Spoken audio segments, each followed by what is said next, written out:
Habari, kwa majina naitwa Josephat Rioba au Bwana Shamba Rioba kutoka Asili Growers na Kilimo Pro Tanzania, yani the home of professionals.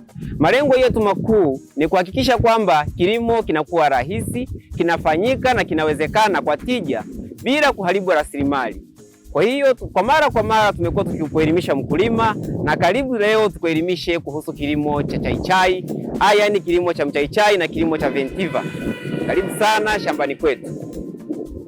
Hapa tuna shamba letu la mchaichai wa mbegu, ambapo tunazalisha mchaichai wa mbegu ambayo ya mchaichai kwa ajili ya wateja wetu. Hii ni mbegu ya mchaichai ambayo inatoa mafuta mengi, yani essential oil. Kuna aina mbalimbali za mchaichai, yani tuseme kwamba kuna variety mbalimbali, mbegu aina mbalimbali za mchaichai. Hizo mbegu zinakuwa na kiwango tofauti cha mafuta. Mbegu hii imetafitiwa, imeonekana kwamba ina kiwango cha juu sana cha mafuta, yani essential oil. Mafuta haya hutolewa katika mbegu hii ya mchaichai na michaichai mingine pamoja na viungo vingine kwa ajili ya kutengenezea vitu mbalimbali, ikiwepo marashi yale ambayo tunajipulizia, yani zikiwepo perfume, zile madawa ya kuua mbu na kadhalika. Kwa hiyo nitaenda kuwaelezea ni namna gani tunalima mchaichai na ni namna gani tunalima ventiva. Kwanza tuanze na mchaichai. Cha kwanza, ili uweze kulima mchaichai unahitaji uwe na eneo lako ambalo halituhamishi maji, ila udongo haubagui mchaichai, unakubali karibia udongo wa aina zote. Ila pia mchaichai wako ili uweze kufanya vizuri zaidi, ni lazima shamba lako liwe linapata mwanga wa kutosha wa jua, yani unapata mwanga wa kutosha, isiwe kivulini sana.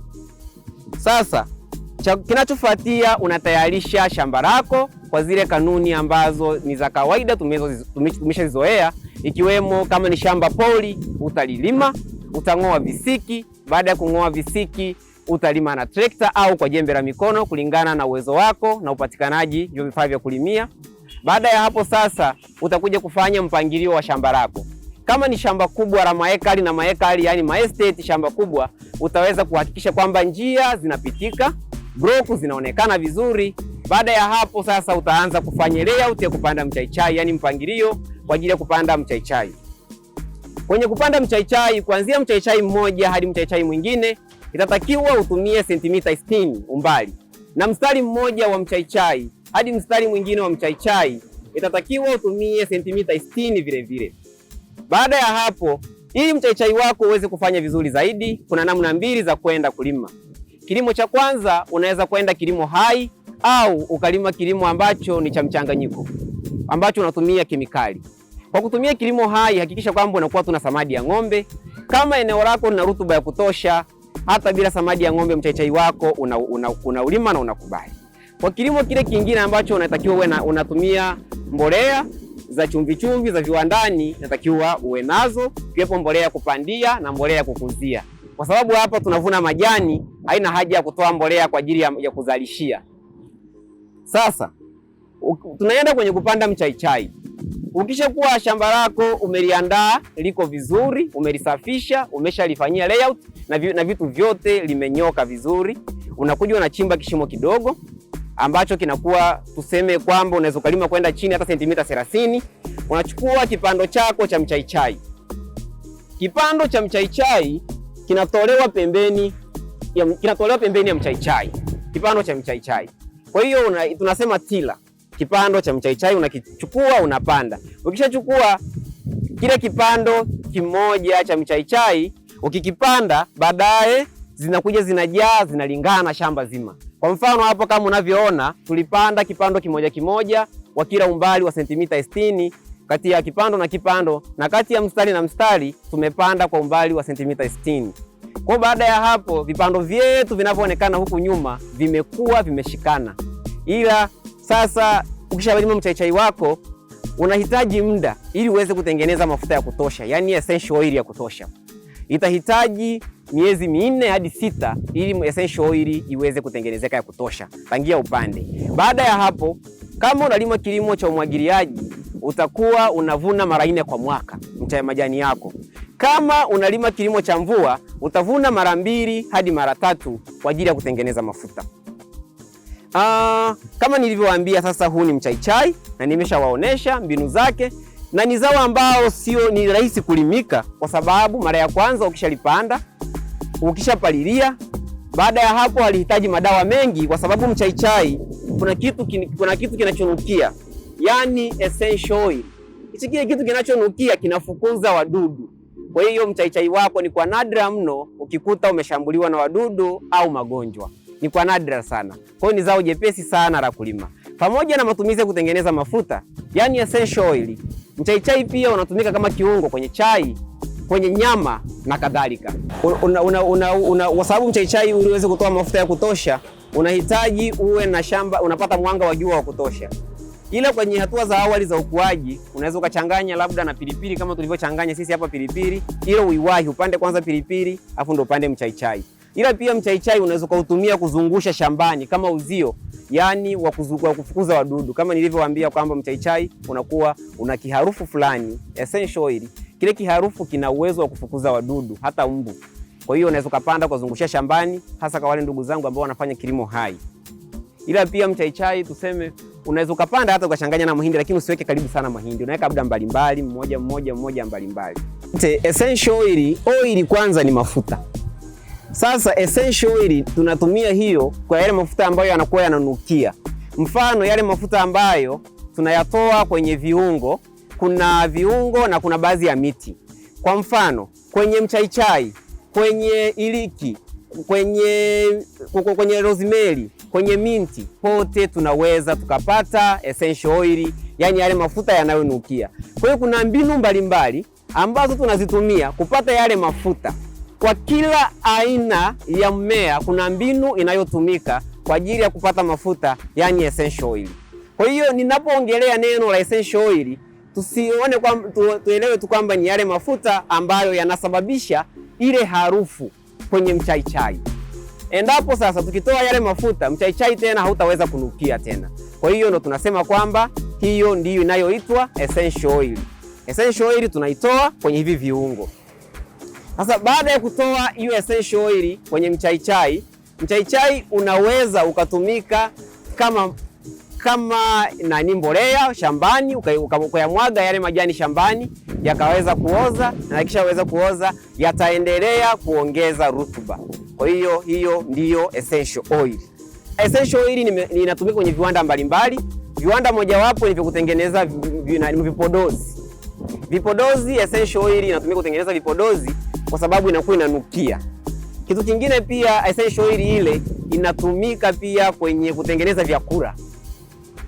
Pia essential oil inatumika, mafuta yanayotoka kwenye mchaichai yana uwezo wa kutumika kwenye kutengeneza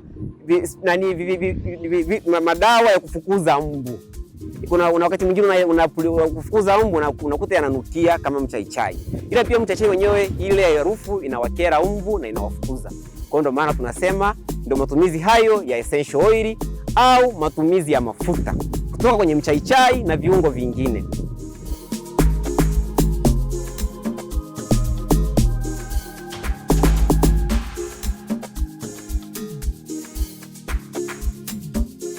Sasa hivi watu wengi walikuwa wanachukulia tu ni kawaida zile michaichai ile michaichai inaweza ikatumika tu kwa ajili ya kupata chai, vitu kama hivyo.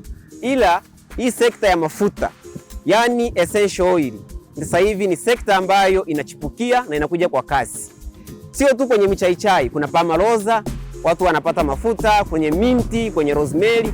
Kwa hiyo viwanda vingi vimeshachukulia kama rasilimali kwa sasa hivi. Kwa hiyo ni sekta ambayo haijachangamka sana, ila inakuja kuchangamka.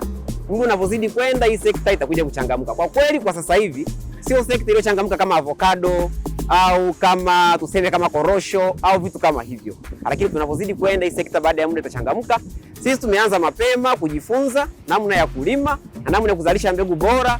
Kwa hiyo tunawakaribisha wakulima waje kujifunza namna gani watapata mbegu bora. Hii sekta itakapokuja kuchangamka waweze kunufaika mapema.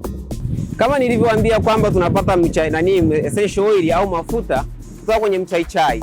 Mchaichai tunaupata mafuta yake kwenye majani, ndio yanayonukia. Ile harufu inayonukia kama limao, yani ile lemon, ile harufu ile tunaitaka ile. Ila kwa mmea kama ventiva, nitawaonesha ventiva Mmea kama Ventiva yenyewe mafuta yake au essential oil yake tunaipata kwenye mizizi. Kwa hiyo kuna mimea mingine kama mdarasini, mafuta yake hapo kwenye magome na kwenye majani. Kwa hiyo kila mmea kuna utofauti.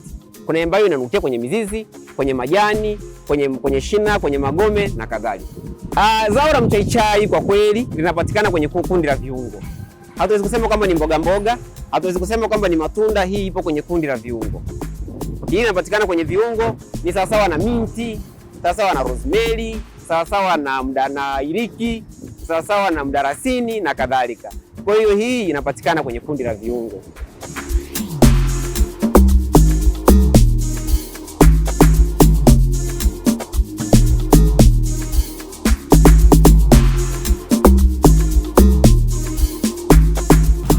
Karibu sasa kwenye Ventiva. Hii hapa ndio inaitwa Ventiva, huu mmea. Huu unaitwa Ventiva.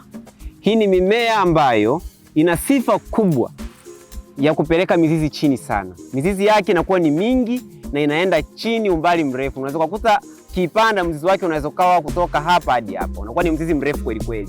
Inaitwa Ventiva. Ina faida kubwa 3. Faida ya kwanza ya Ventiva, Ventiva hutumika kushikilia udongo kwa sababu inakuwa na mizizi mingi mirefu kwenda chini na imara. Hivyo ukiipanda hata kwenye madaraja, ukiipanda kwenye miporomoko, ukiipanda na kwenye maeneo ambayo maji yanapita kwa kasi, Ventiva itasaidia kushikilia udongo, na ikishashikilia udongo itasababisha kuzuia mmonyonyoko ule wa udongo, na hata maji yakija kwa kasi yatailaza Ventiva, ila hata hayataweza kuing'oa Ventiva kiurahisi. Kwa hiyo pia pamoja na kwamba hii Ventiva inao uwezo wa kushikilia udongo na kuzuia mmonyoko wa ardhi, pia inayo faida yake. Hii mizizi ya Ventiva, mizizi hii inanukia kama perfume.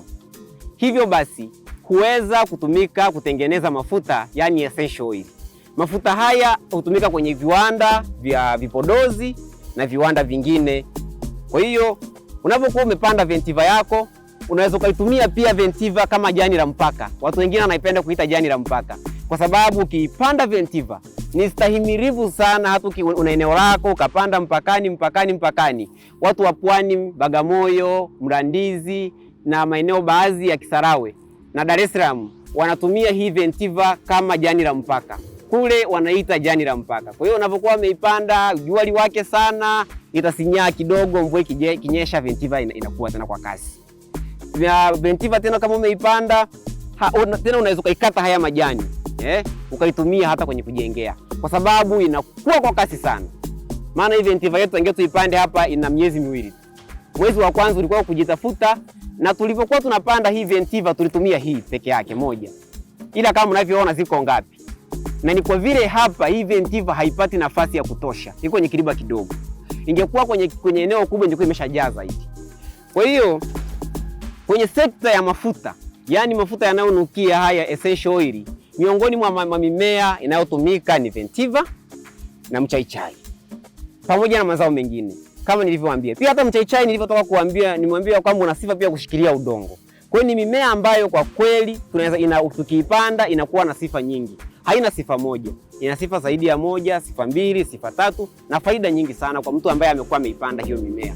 Kwa mtu yoyote au kwa mteja yoyote ambaye anapenda kupanda Ventiva, ni mkandarasi au ni mtu ana tenda yake, ana shughuli yake, ni shirika au ni taasisi yoyote ile au mtu binafsi anapenda kupanda Ventiva, anapenda kupanda mchaichai, tunavyo vipando vya kutosha.